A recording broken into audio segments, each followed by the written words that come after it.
नमस्कार विद्यार्थी मित्रों, आज આપણે असम्य संख्या विषे भणीशुं।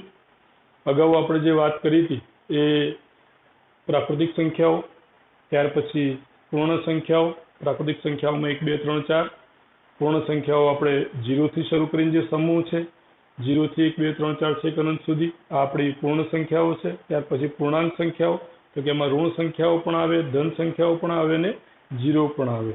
અને ત્યાર પછી આપણે જે વાત કરીએ सम्य સંખ્યાઓની વાત કરી। सम्य સંખ્યાઓ એટલે કેવી સંખ્યાઓ?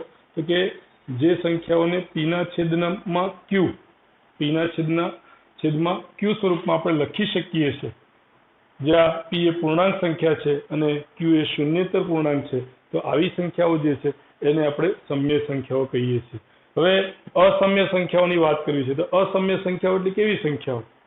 તો બહુ સાદી સીધી વાત છે કે જે સંખ્યાઓ सम्य નથી, જે સંખ્યાઓ सम्य નથી એને આપણે असम्य કહીએ।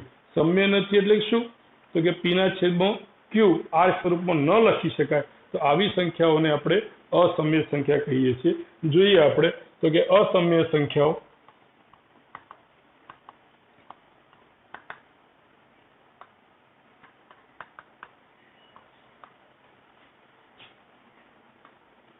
जो संख्या एस कहिए આપણે असम्य संख्याने આપણે एस वडे दर्शाव्યું, तो जो संख्या एस ने पी ना छेदમાં क्यू के ज्યાં पी केवो छे? पी केवो छे આપણો पूर्णांक संख्या। पी पूर्णांक होय અને क्यू शून्येतर पूर्णांक होय ते स्वरूपમાં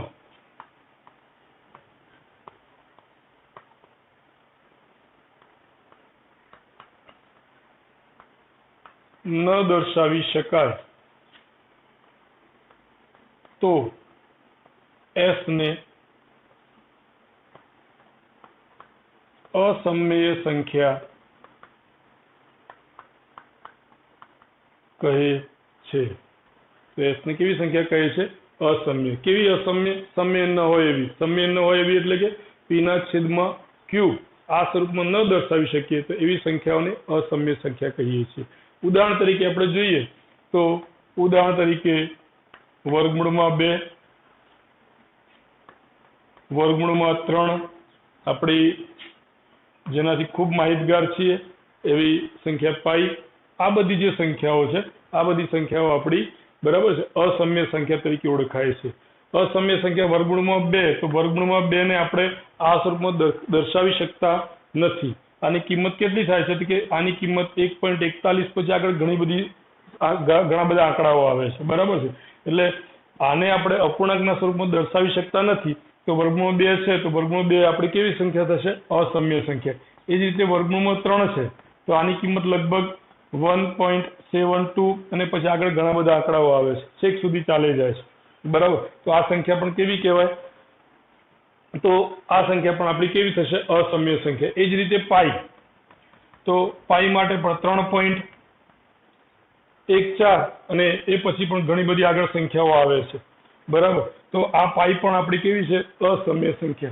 હવે તમને સીધો પ્રશ્ન થશે કે સાહેબ પાઈ બરાબર તો આપણે 22/7 લખીએ છીએ, 22/7 લખીએ છીએ અને આ સંખ્યા તો કેવી છે? તો આ સંખ્યા તો કે सम्य છે, આ પણ પૂર્ણાંક છે, આ પણ પૂર્ણાંક છે, શૂન્યેતર પૂર્ણાંક છે, તો આ સંખ્યા કેવી છે? सम्य સંખ્યા છે। પણ પાઈ બરાબર 22/7 એ માત્ર આપણે આની નજીકની સંખ્યા લીધેલી છે, આની ખૂબ નજીકની સંખ્યા લીધેલી છે। ખરેખર પાઈની કિંમત ચોક્કસ વેલ્યુ 22/7 થતી નથી, પણ આપણે ગણતરીને સરળ કરવા માટે એની ખૂબ નજીકની સંખ્યા 22/7 છે, એટલા માટે આપણે 22/7 આ સંખ્યાને આપણે પાઈ તરીકે લઈએ છીએ, બરાબર। તો આ એના કેટલાક ઉદાહરણો છે असम्य સંખ્યાઓના, બરાબર। ત્યાર પછી આપણે આગળ વાત કરીએ તો કે વાસ્તવિક સંખ્યાઓ।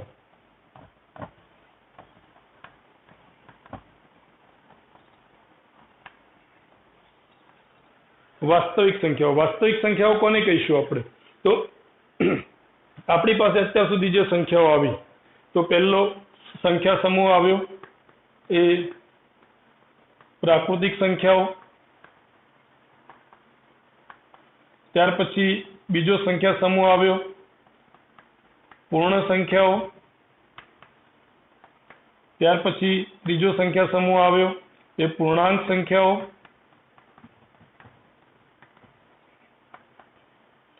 ત્યાંથી આપણે આગળ વધ્યા અને આપણી પાસે જે સંખ્યાઓ આવી એ સમમેય સંખ્યાઓ અને આજે આપણે જે વાત કરી એ અસમમેય સંખ્યાઓ.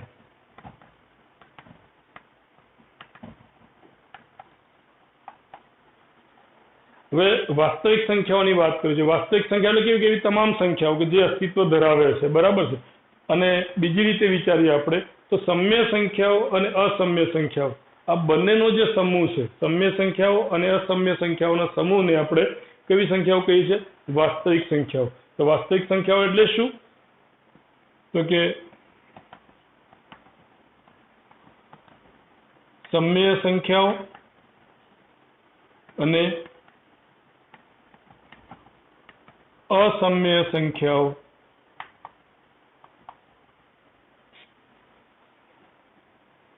ના સમૂહને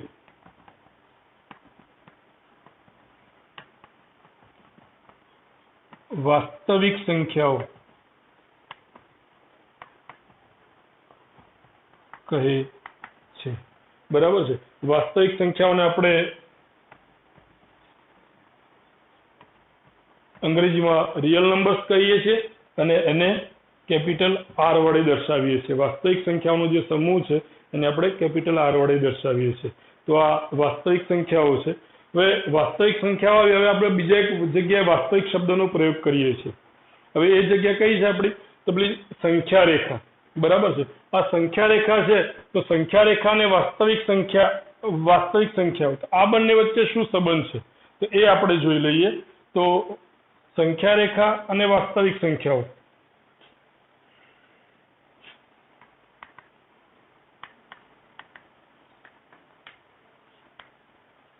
સંખ્યા રેખા આપણે વાત કરીએ તો સંખ્યા રેખા ઉપર આપણે જાણીએ છીએ કે રેખા એ અસંખ્ય બિંદુઓનો ગણ છે. અહીંયા આગળ આપણે 0 મૂકીએ છીએ, 1 મૂકીએ છીએ, 2 મૂકીએ છીએ, 3 મૂકીએ છીએ, 4 મૂકીએ છીએ, આમ છેક અનંત સુધી. એ જ રીતે આ બાજુ -1, -2, -3, -4 એમ આ બાજુ પણ છેક અનંત સુધી. આ વાસ્તવિક આપણી આ જે સંખ્યા રેખા છે, બરાબર છે. આ સંખ્યા રેખા અને વાસ્તવિક સંખ્યાઓનો સમૂહ છે. આ બે વચ્ચે એક ચોક્કસ સંબંધ છે, બરાબર છે. એ સંબંધ એટલે શું? તો આપણે કોઈ પણ વાસ્તવિક સંખ્યા લઈશું તો એ વાસ્તવિક સંખ્યાને અનુરૂપ આપણને આ સંખ્યા રેખા ઉપર કંઈક ચોક્કસ બિંદુ મળશે. આપણે કોઈ પણ વાસ્તવિક સંખ્યા લઈશું તો વાસ્તવિક સંખ્યાને અનુરૂપ આપણને આ સંખ્યા રેખા ઉપર એક બિંદુ મળશે ચોક્કસ. એ જ રીતે આ સંખ્યા રેખા ઉપર આપણે કોઈ પણ એક બિંદુ લઈશું, આ સંખ્યા રેખા ઉપર આપણે કોઈ પણ એક બિંદુ લઈશું તો એને અનુરૂપ આપણને કોઈ ચોક્કસ વાસ્તવિક સંખ્યા મળશે. તો વાસ્તવિક સંખ્યાઓ અને આ સંખ્યા રેખા વચ્ચે આપણને આ રીતે સંબંધ જોવા મળે છે કે કોઈ પણ જો વાસ્તવિક સંખ્યા લઈએ તો એને અનુરૂપ આપણને સંખ્યા રેખા ઉપર બિંદુ મળે છે અને સંખ્યા રેખા ઉપર કોઈ પણ બિંદુ લઈએ તો એને અનુરૂપ આપણને કોઈ પણ એક વાસ્તવિક સંખ્યા મળે છે. એટલે આપણે વર્ગમૂળમાં 2 ને સંખ્યા રેખા ઉપર દર્શાવીશું. તો વર્ગમૂળમાં 2 ને સંખ્યા રેખા ઉપર કેવી રીતે દર્શાવાય એની આપણે વાત કરીએ. તે પહેલા પાયથાગોરસના પ્રમેય વિશે થોડીક સમજ કેળવી લઈએ. તો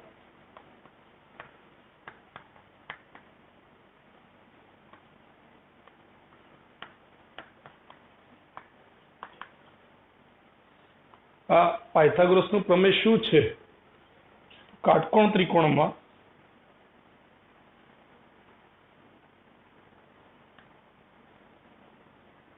કાટખૂણો બનાવતી 2 બાજુઓ, એટલે ધારો કે આપણી પાસે x અને y આ 2 બાજુઓ છે કાટખૂણો બનાવતી 2 બાજુઓ એટલે કે x અને y, બરાબર.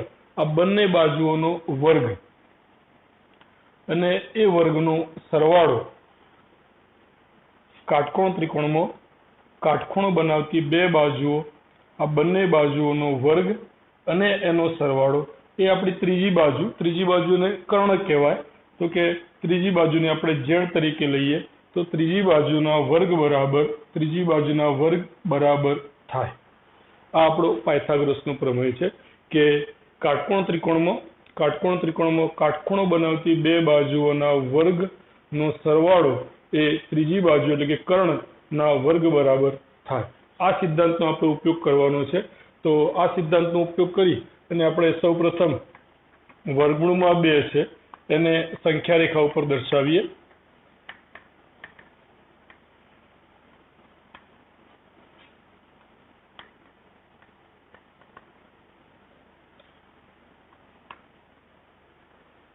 વર્ગમૂળમાં 2 છે એને પહેલા અહીં થોડુંક સમજી લઈએ કે સંખ્યા રેખા પર દર્શાવવાનું છે તો કેવી રીતે દર્શાવીશું। તો 2 બરાબર 1 વત્તા 1 આપણે જાણીએ છીએ કે 2 ને આપણે આ રીતે લખી શકીએ, બરાબર છે। 1 વત્તા 1 બરાબર 2। અહીં આગળ મારી પાસે વર્ગમૂળ છે અને અહીં આગળ મારે વર્ગ જોઈએ છે, તો શું કરીશું? તો 2 નું વર્ગમૂળ લઈશ અને એનો પાછો વર્ગ કરી દઉં તો વર્ગનું વર્ગમૂળ એટલે સંખ્યા પોતે આવી જશે। એ જ રીતે 1 છે તો 1 ને પણ આપણે વર્ગના સ્વરૂપમાં લખીએ અને આપણે જાણીએ છીએ કે 1 નો વર્ગ 1 થાય, 1 નો વર્ગ 1 થાય। તો હવે આ બંનેને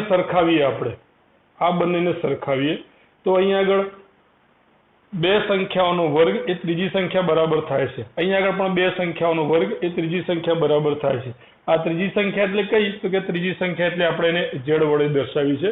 એક સંખ્યાને આપણે x અને બીજી સંખ્યાને આપણે y તરીકે લઈએ છીએ, બરાબર। તો આ સંખ્યા આપણી x એટલે 1, y એટલે 1 અને z એટલે વર્ગમૂળમાં 2, બરાબર। તો આ સિદ્ધાંતનો ઉપયોગ કરી અને આપણે વર્ગમૂળમાં 2 છે એને સંખ્યા રેખા ઉપર દર્શાવીશું। સૌપ્રથમ આપણે સંખ્યા રેખા ઉપર 0 બિંદુને સાપેક્ષ 0 સંખ્યાને સાપેક્ષ બિંદુ O લઈએ। O થી 1 એકમના અંતરે આપણે બિંદુ A લઈએ છીએ। આ બંને વચ્ચેનું અંતર મિત્રો 1 એકમ છે। 1 એકમ એટલે કેટલું? તમને પ્રશ્ન છે સાહેબ 1 એકમ એટલે આપણે કેટલું લેવાનું?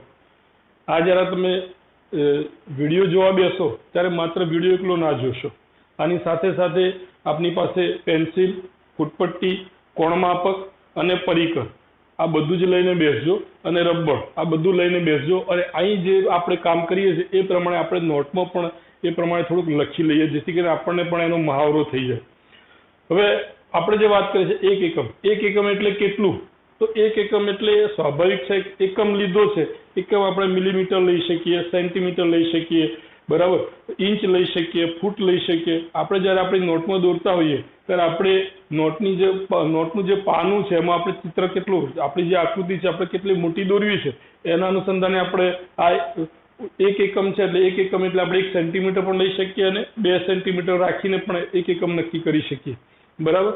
તો OA બરાબર આપણે 1 એકમ લીધું છે। આ જે OA રેખાખંડ છે કે OA છે એને બરાબર લંબ સ્વરૂપે આપણે બીજું એક રેખાખંડ દોરીએ છીએ અને આ અંતર આ જે છે એ આપણું ધારો કે P છે, આ બિંદુ છે આપણું P છે અને PA પણ આપણે કેટલું લઈએ છીએ? 1 એકમ, બરાબર। તો OA ને લંબ આપણે PA દોરીએ છીએ, બરાબર, કે જે PA ની લંબાઈ આપણે કેટલી લઈએ છીએ? 1। હવે O અને P ને જોડી દઈએ તો O અને P ને જોડી દઈએ તો આ પ્રમાણે આ આપણો લંબ છે એટલે કાટકોણ ત્રિકોણ થશે। તો OAP એ કાટકોણ ત્રિકોણ થશે। કાટકોણ ત્રિકોણમાં આ બે બાજુનો વર્ગ અને એનો સરવાળો એ આ ત્રીજી બાજુ જેટલો થાય એટલે કે આ બંને બાજુનો વર્ગ એટલે કેટલો છે? તો કે 1। આ પણ કેટલું છે? બરાબર છે, AP પણ કેટલું છે? 1। તો આ બંનેના વર્ગનો સરવાળો એ આપણી ત્રીજી બાજુ જેટલો થાય એટલે ત્રીજી બાજુ કેટલી? તો કે ત્રીજી બાજુ કેટલી આવશે આપણી? વર્ગમૂળમાં 2। તો આ ત્રીજી બાજુ આપણને મળે વર્ગમૂળમાં 2, બરાબર છે। હવે આપણને ત્રીજી બાજુ મળી પણ આપણે શું કરવાનું છે? વર્ગમૂળમાં 2 ને સંખ્યા રેખા ઉપર દર્શાવવાનું છે। તો આ વર્ગમૂળમાં 2 છે અને સંખ્યા રેખા ઉપર કેવી રીતે દર્શાવીશું? તો એના માટે આપણે પરિકરની મદદથી બરાબર છે પરિકરની જે અણી છે, પરિકરની અણી આપણે O બિંદુ પર રાખીશું અને OP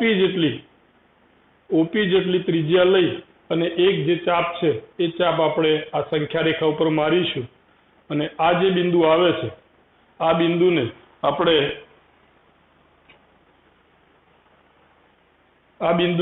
આપણે B નામ આપીએ। તો આ જે લંબાઈ છે એ લંબાઈ કેટલી છે તો કે OP જેટલી। OP ની લંબાઈ કેટલી છે વર્ગમૂળમાં 2। તો આ આપણી લંબાઈ કેટલી થશે વર્ગમૂળમાં 2 થશે। તો B બિંદુ છે એ B બિંદુ શું દર્શાવે છે તો વર્ગમૂળમાં 2 દર્શાવે છે। તો વર્ગમૂળમાં 2 છે એ આ રીતે આપણે સંખ્યા રેખા ઉપર દર્શાવી શકીએ।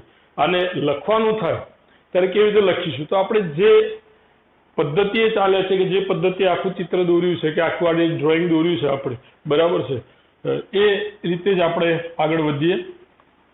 તો સૌપ્રથમ શું લીધું આપણે તો કે બિંદુ O બરાબર।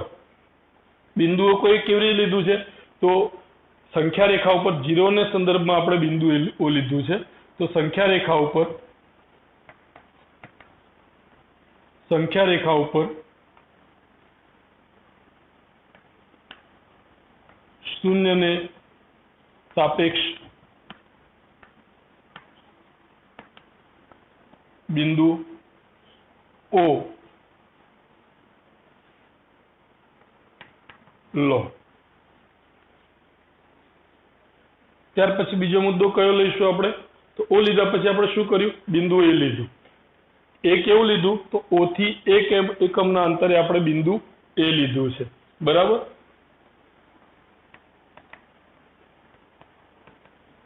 સંખ્યા રેખા ઉપર ટૂંકમાં લખીએ આપણે OA બરાબર 1 એકમ થાય તેવું બિંદુ A લો।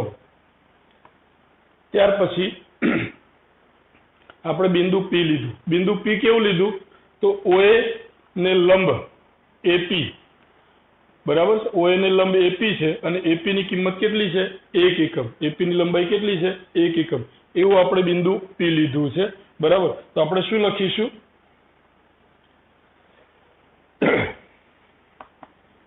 AP બરાબર 1 એકમ થાય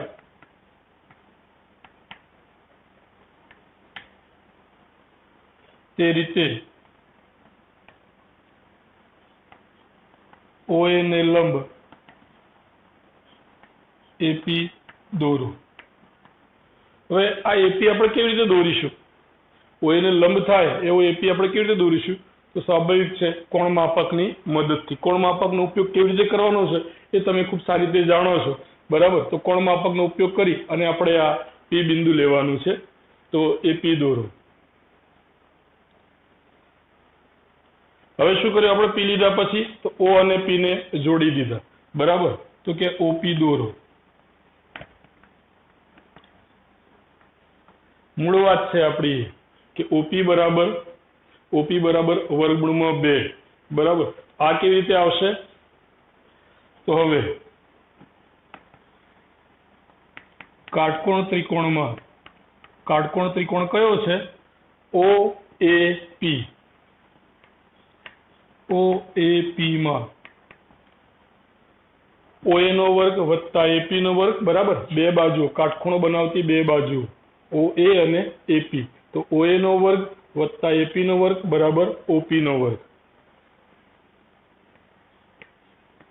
OA નો વર્ગ વત્તા AP નો વર્ગ બરાબર OP નો વર્ગ।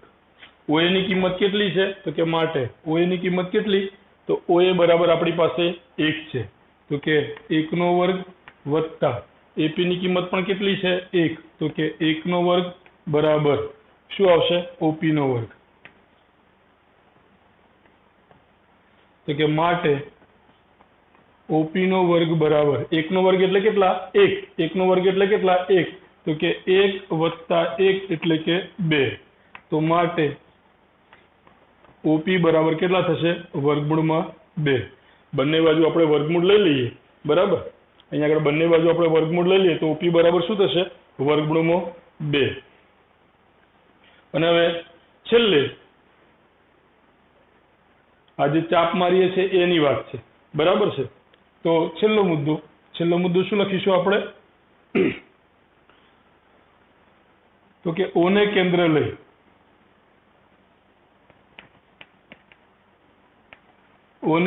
લઈ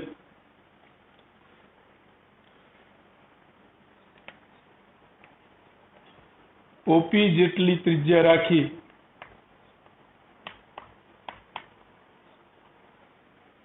O ને કેન્દ્ર લીધું આપણે, OP જેટલી ત્રિજ્યા રાખી. ફરીથી જોઈ લેજો મિત્રો, બરાબર. શું કરીશું આપણે? તો કે જે પરિકરની અણી છે એ કેન્દ્ર O ઉપર મૂકી છે, બરાબર. પરિકરની અણી કેન્દ્ર O ઉપર મૂકી, ત્રિજ્યા આપણે કેટલી કરી? OP જેટલી, અને ચાપ ક્યાં માર્યો આપણે? સંખ્યા રેખા પર, બરાબર છે. અને સંખ્યા રેખા પર આપણે ચાપ માર્યો છે. એ આપણે લખીએ છીએ કે O ને કેન્દ્ર લઈ OP જેટલી ત્રિજ્યા રાખી, બરાબર છે. સંખ્યા રેખા ઉપર ચાપ મારો. આ છેદ બિંદુ, ચાપ જે જગ્યાએ છેદે છે આ છેદ બિંદુને B કહો, બરાબર. તો છેલ્લે OB બરાબર કેટલું થશે?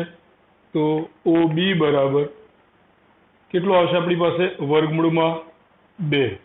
છેલ્લે OB બરાબર વર્ગમૂળમાં 2 આવશે, બરાબર. OB બરાબર કેટલું થશે? વર્ગમૂળમાં 2. તો આ રીતે આપણે વર્ગમૂળમાં 2 જે છે એ વર્ગમૂળમાં 2 ને આપણે સંખ્યા રેખા ઉપર દર્શાવી શકીએ. ફરીથી જોઈ લઈએ આખી મેથડ, બરાબર. પાયથાગોરસનો પ્રમેયનો ઉપયોગ કરીએ છીએ આપણે. પાયથાગોરસનો પ્રમેય શું કહે છે? તો કે કાટકોણ ત્રિકોણમાં કાટખૂણો બનાવતી 2 બાજુઓ અને બંને બાજુઓના વર્ગનો સરવાળો એ ત્રીજી બાજુના વર્ગ બરાબર, ત્રીજી બાજુ એટલે આપણે કર્ણ કહીએ છીએ, તો કે કર્ણના વર્ગ બરાબર થાય છે, બરાબર. અહીં આગળ આપણે વર્ગમૂળમાં 2 ને આપણે સંખ્યા રેખા પર દર્શાવો છે. આનો ઉપયોગ કરીએ છીએ તો 2 ને આપણે કઈ રીતે લખી શકીએ? તો 2 બરાબર 1 વત્તા 1. આ 1 અને 1 એકમ કેમ લીધું છે તમને ખ્યાલ આવવો જોઈએ. તો આપણે શું કહેવાય, આને ગોખી પણ નાખીએ છીએ ઘણી વખતે, પણ 1 અને 1 અહીં કેમ લીધું તે તમને ખ્યાલ આવજો કે આ 1 એકમ કેમ લીધું, આ 1 એકમ કેમ લીધું, તે આપણને ખબર પડી જોઈએ. તેની પાછળનું મૂળ સત્ય કયું છે? તો કે આપણે આ ધ્યાનમાં રાખી અને આ બંને OA અને AP ની લંબાઈ 1 1 રાખીએ છીએ. તો કે 2 બરાબર 1 વત્તા 1. આનો હું વર્ગના સ્વરૂપમાં લખવાનો પ્રયત્ન કરું તો 2 ને આપણે વર્ગમૂળમાં 2 નો વર્ગ રીતે લખી શકીએ, 1 ને 1 ના વર્ગના સ્વરૂપમાં અને 1 ને 1 ના વર્ગના સ્વરૂપમાં. તો આ આપણો x થયો, આ y થયો અને આ z થયો. હવે આપણે રચના ઉપર આવીએ કે આપણે આ રચના કેવી રીતે કરવાની છે. તો વર્ગમૂળમાં 2 છે એને સંખ્યા રેખા ઉપર કેવી રીતે દર્શાવવાના છે. તો સૌપ્રથમ શું કરીએ છીએ? હવે આપણે આના આધારે ચાલીશું. આ જે મુદ્દા લખ્યા છે એ પ્રમાણે આપણે આગળ વધીશું. તો સૌપ્રથમ શું કર્યું? સંખ્યા રેખા ઉપર શૂન્યને સાપેક્ષ બિંદુઓ લો. એટલે સૌપ્રથમ આપણે આ શૂન્યને સાપેક્ષ બિંદુ O લીધું આપણું. ત્યાર પછી સંખ્યા રેખા ઉપર OA બરાબર 1 એકમ થાય એવું બિંદુ આપણે A લો. તો આ બિંદુ A લીધું. ત્યાર પછી AP બરાબર 1 એકમ થાય તે રીતે AP બરાબર 1 એકમ થાય તે રીતે OA એટલે કે OA ને લંબ AP દોરો. OA ને લંબ આપણે AP દોર્યું, બરાબર છે. ત્યાર પછી આ થઈ ગયું. તો પછી શું કરવાનું? O અને P બિંદુને જોડી દો કે OP દોરો. હવે આ કાટકોણ ત્રિકોણમાં બરાબર આ 2 બાજુનો વર્ગ એ આપણે ત્રીજી બાજુના વર્ગ બરાબર થાય. તો OA નો વર્ગ વત્તા AP નો વર્ગ બરાબર OP નો વર્ગ. 1 નો વર્ગ વત્તા 1 નો વર્ગ બરાબર OP નો વર્ગ. એટલે કે આપણી પાસે OP બરાબર શું આવે છે? વર્ગમૂળમાં 2. એટલે OP ની લંબાઈ કેટલી આવી? વર્ગમૂળમાં 2. હવે છેલ્લું સ્ટેપ આપણે શું કરવાનું? ચાપ મારવાનો છે. તો O ને કેન્દ્ર રાખી OP જેટલી ત્રિજ્યા લઈ અને આપણે સંખ્યા રેખા ઉપર ચાપ મારીશું. ચાપ જે જગ્યાએ છેદે છે એને B નામ આપીએ. તો OB ની લંબાઈ કેટલી થશે? વર્ગમૂળમાં 2. તો OB બરાબર કેટલા થયા? વર્ગમૂળમાં 2. એટલે કે B બિંદુ છે એ શું દર્શાવે છે? તો B બિંદુ છે એ વર્ગમૂળમાં 2 ને દર્શાવે છે. આ જ રીતે આપણે વર્ગમૂળમાં 2 ની વાત કરી. આ જ રીતે આપણે વર્ગમૂળમાં 3 એને પણ સંખ્યા રેખા પર દર્શાવવા હોય તો કઈ રીતે દર્શાવવા એ આપણે હવે આગળના મુદ્દામાં જોઈએ.